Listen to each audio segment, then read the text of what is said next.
Welcome back to the next lecture of mathematics class 8 Maharashtra board.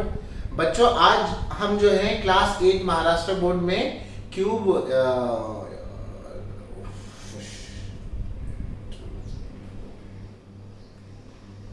Hello students, welcome back to the next segment of mathematics class 8 Maharashtra board. आज हम indices and cube root जो है, जो आपके mathematics का third chapter है, उसे शुरू करने वाले हैं। इससे पहले हम 2 चैप्टर्स को कंप्लीट कर चुके हैं, तो आप वो प्लेलिस्ट में जाकर देख सकते हैं अगर आपने उसे देखा नहीं है। तो चलिए शुरू करते हैं। तो हमारे चैप्टर का जो नाम है वो है indices and cube roots. Indices and cube root indices and cube roots, ठीक है। अब बेसिकली आज सबसे पहले हम लोग बात करेंगे इंडाइसेस के ऊपर, फिर हम आगे जाकर क्यूब रूट्स के ऊपर जाएंगे, ठीक है। इंडाइसेस शायद आपने लास्ट ईयर में पढ़ा होगा, मुझे पता नहीं आपकी 7th की किताब में क्या था, ठीक है। मैं पढ़ाता नहीं यूजुअली 7th और 8th क्लास को, तो ऊपर आपने कहीं ना कहीं 7 में पढ़ा तो होगा इंडाइसेस के बारे में थोड़ा सा। बेसिकली इंडाइसेस मैथमेटिक्स की एक ऐसी ब्रांच है, या मैं कह सकता हूँ कि एक ऐसा उसका टॉपिक है जहाँ पर बेसिकली हम नंबर्स के पावर्स को डिस्कस करते हैं। मतलब बेसिकली हम हमारे ऑपरेशन जो होते हैं नंबर के पावर से रिलेटेड होते हैं। अगर आपको याद नहीं आ रहा है कि नंबर का पावर का मतलब क्या, सपोज करो मैंने लिखा 7⁻3, तो इसे कहेंगे आप उसका पावर, और इसका मतलब होगा कि मैं 7 को कितनी बार मल्टीप्लाई करके लिखूंगा, 7 × 7 × 7। अगर मैंने लिखा 7⁻10 लिख दिया, यानी कि मैं 7 को कितनी बार मल्टीप्लाई करूंगा, 10 टाइम्स मल्टीप्लाई करूंगा।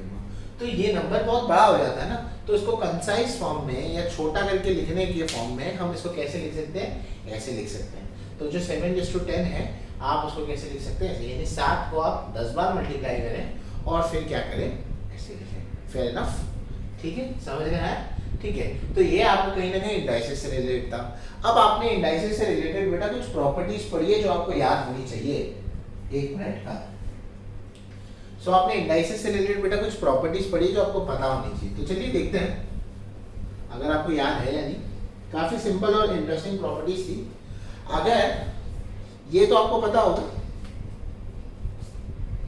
जैसे a⁻m × a⁻n है, तो ये हो जाता है a⁻m+n।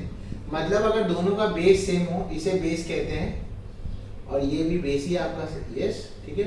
अगर दोनों का बेस सेम हो और पावर डिफरेंट हो, ये पावर है और ये भी पावर है, और बीच में मल्टीप्लाई की साइन हो, तो पावर क्या हो जाते हैं, ऐड हो जाते हैं। जैसे कि इसका अगर एग्जांपल लें तो हमें एग्जांपल इसका क्या मिलेगा, अगर मैं बोलूं 7⁻2 × 7⁻4 है, तो ये क्या हो जाएगा, 7⁻2 + 4 हो जाएगा। फेयर इनफ, इतनी बात समझ गए। सेकंड देखो, उसका सेकंड था डिवीजन में। अगर डिवीजन में होता है तो क्या होगा, अगर a⁻m डिवाइडेड बाय a⁻n है, तो होता था a⁻m-n। इसका मतलब क्या, अगर एग्जांपल लें तो क्या होगा बताओ। अगर इसका एग्जांपल लें तो हमारे पास सपोज करो रहा 5⁻10 डिवाइडेड बाय 5⁻5, तो ये क्या लिखा जाएगा, 5⁻10 - 5। फेयर इनफ, समझ में आया। तीसरा दिया है, आपकी बार बेस डिफरेंट है पर पावर सेम है, a × b n जो भी है, तो इसको आप ऐसे लिख सकते हो, a⁻m × b⁻m, ऐसे लिख सकते हो।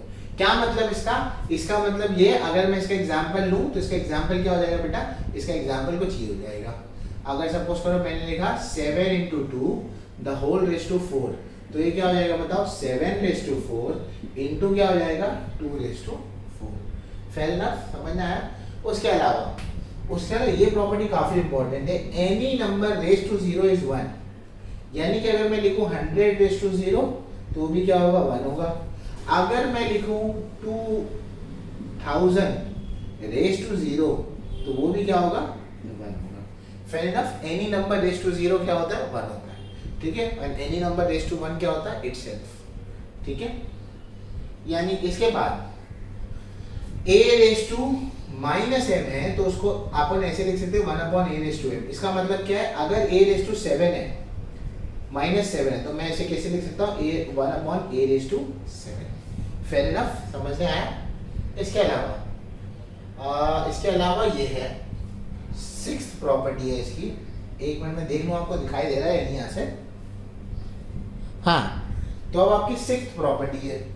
सिक्स्थ प्रॉपर्टी क्या है वो देखो। सिक्स्थ प्रॉपर्टी है a raise to m the whole raise to n। तो आप इसको लिख सकते हो a रेज टू mn। जैसे कि अगर रहा 7 raise to 2 the whole raise to 3, तो 2 3 का क्या होगा बेटा 6 होगा, तो 7 रेज टू क्या लिख सकते हो 6 लिख सकते हो। और बाकायदा आप इसको इंटरचेंज भी कर सकते हो, 3 को यहाँ ले सकते हो, 2 को बाहर ले सकते हो, ऐसे भी कर सकते हो। ठीक है, इतना समझ गए। दो प्रॉपर्टी और बची है, यहाँ लिख देता हूँ मैं। ये वाली प्रॉपर्टी में है a अपॉन b, ठीक है, a अपॉन b है और है आपके पास the whole raise to m। तो आप इसको कैसे लिखेंगे, a raise to m upon b raise to m। इसका एग्जांपल क्या लेंगे, अगर मैंने लिखा 3 upon 2 the whole raise to 4, तो ये कैसे होगा 3 raise to 4 upon 2 raise to 4। Fair enough, हर एक का एग्जांपल लेके समझा रहा हूँ। और अगर ऐसे रहा a upon b the whole raise to minus m, तो इसको आप ऐसे लिख सकते हो b upon a raise to m। यानी कि अगर रहा 3 अपॉन 2 रेज टू माइनस 7, तो आप इसको कैसे लिख सकते हो 2 upon 3 raise to 7। Fair enough, समझ में आया। तो इसका एक बार स्क्रीनशॉट ले लो, इसको पहले लिख लो अपनी नोटबुक में, विद एग्जांपल लिखना, समझने आए। टोटल ये 6 हो गई, ये 7 हो गई और 8 हो गई। 8 की 8 प्रॉपर्टी याद होनी चाहिए। इसके ऊपर बेस्ड आपको फिलअप भी आ सकता है, मैचअप भी आ सकता है। इसके बेसिस पे आपको क्वेश्चन पेपर में जरूर एक सम मिलेगा।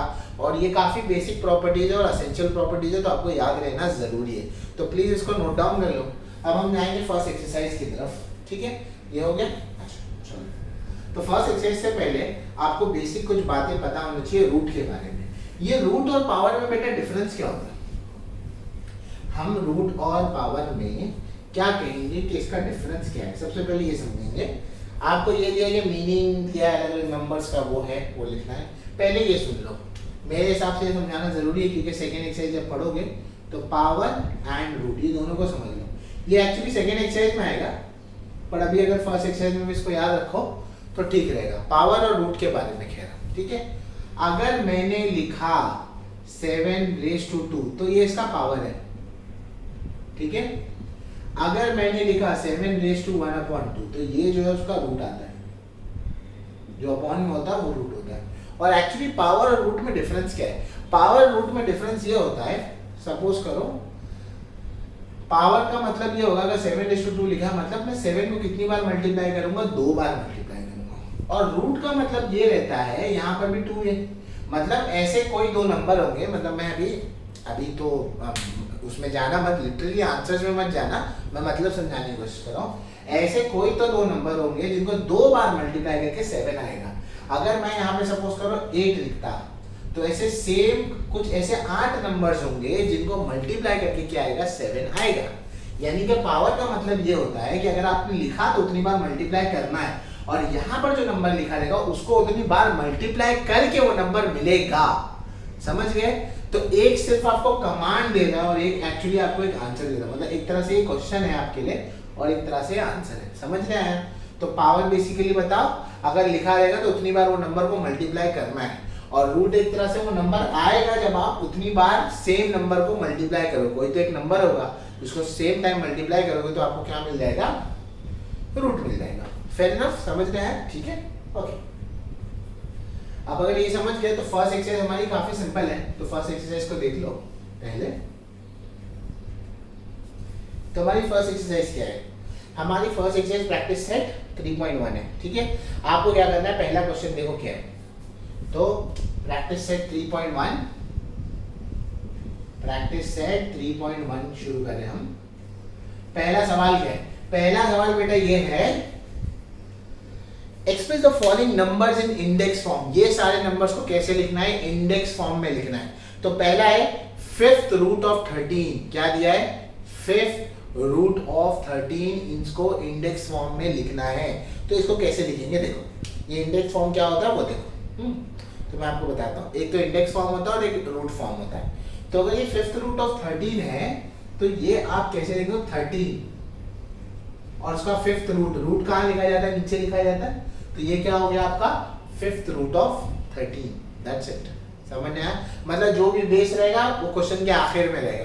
वो यहाँ लिख दे, उसका जो रूट है वो कैसे लिखेंगे, हमेशा 1/, में लिखते हैं। सेकेंड वाला है 6th रूट ऑफ 9, तो आखिरी में क्या आ रहा है, 9 आ रहा है, तो 9 यहाँ आ जाएगा बेस में, और 6th रूट बोला है तो वो कैसे लिखा जाएगा, ऐसे। इसका मतलब समझ रहे हो ना, ऐसा कोई तो नंबर होगा जो सेम नंबर को 6 बार मल्टीप्लाई करोगे तो क्या मिलेगा, 9 मिलेगा रूट के अंदर, ठीक है। थर्ड है स्क्वायर रूट ऑफ 256। स्क्वायर का मतलब 2 होता है और क्यूब का मतलब 3 होता है, पता है ना, याद रखो।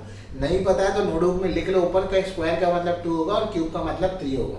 तो थर्ड वाला है स्क्वायर रूट ऑफ 256 है, तो स्क्वायर रूट ऑफ 256 यानी कि 256 यहाँ आएगा, और स्क्वायर रूट यानी कि क्या आएगा, 1/2 आएगा, सिंपल। फोर्थ वाला क्यूब रूट ऑफ 17, तो ये 17 लिखा, उसका क्यूब रूट क्या लिखेंगे, 1/, ठीक है। नेक्स्ट फिफ्थ वाला, फिफ्थ में 8th root of 100। 8th root of 100 को कैसे लिखेंगे, 8 यहाँ आएगा, हाँ सॉरी 100 यहाँ आएगा क्योंकि एंड में आ रहा है, और 8th रूट इसका क्या होगा, 1/8। फेयर एनफ, समझना है, काफी आसान है। 7th रूट ऑफ 30, तो लास्ट में 30 आ रहा है तो यहाँ आएगा, और 7th रूट बोला तो क्या आएगा, 1/7। तो जो लास्ट में होगा बेस बन जाएगा, और रूट लिखना है तो 1/, में लिख देंगे। समझ रहे आया, तो फॉर्म क्या होगा, क्वेश्चन का जो लास्ट पार्ट होगा, लास्ट पार्ट जो है वो क्या कहलाएगा, आपका बेस कहलाएगा, और रूट को कैसे लिखेंगे आप, 1/, गिवन नंबर। समझने आया, तो ये फॉर्मेट बना लो तो समझने आ जाएगा कैसे लिखा जाएगा। फेयर इनफ, तो ये आपका पहला क्वेश्चन यहाँ पर कंप्लीट होता है, ठीक है। ओके, अब हम जाएंगे इसके सेकंड क्वेश्चन की तरफ, ठीक है, लिख लिए। अब मैं इसको रब कर देता हूं। तो 3.1 का क्वेश्चन नंबर सेकंड क्या है वो देखते हैं।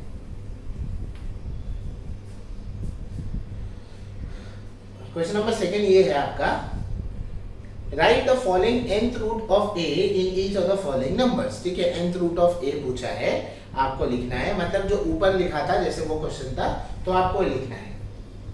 तो देखो कैसे, तो 81 दिया है और ये अपॉन यहाँ क्या दिया, 1/4 दिया। जैसे ऊपर वाले क्वेश्चन में किए थे अपन ने, पहले जो रूट है उसको लिखे थे, फिर एंड में बेस को लिखे थे। तो रूट क्या यहाँ पे 4 है, तो अपन क्या लिखेंगे यहाँ पे, आंसर क्या है इसका बताओ, 4th रूट ऑफ 81 हो गया, है ना। 81 लास्ट में बेस आ रहा है उस पे यहाँ लिखा, और 4th रूट ये हो गया, तो 4th रूट ऑफ 81 हो गया। सेकेंड वाला क्या है, सेकेंड वाला है 49 रेज टू 1/2 है, तो 1/2 है तो 2 को स्क्वायर बोलते हैं हम लोग, तो क्या लिखेंगे बताओ, स्क्वायर रूट ऑफ 49। सिंपल है, काफी सिंपल है, ठीक है। थर्ड वाला 5/2 रेज टू 15 रेज टू 1/5 है, तो क्या लिखेंगे बताओ, 5 है तो क्या लिखेंगे, फिफ्थ रूट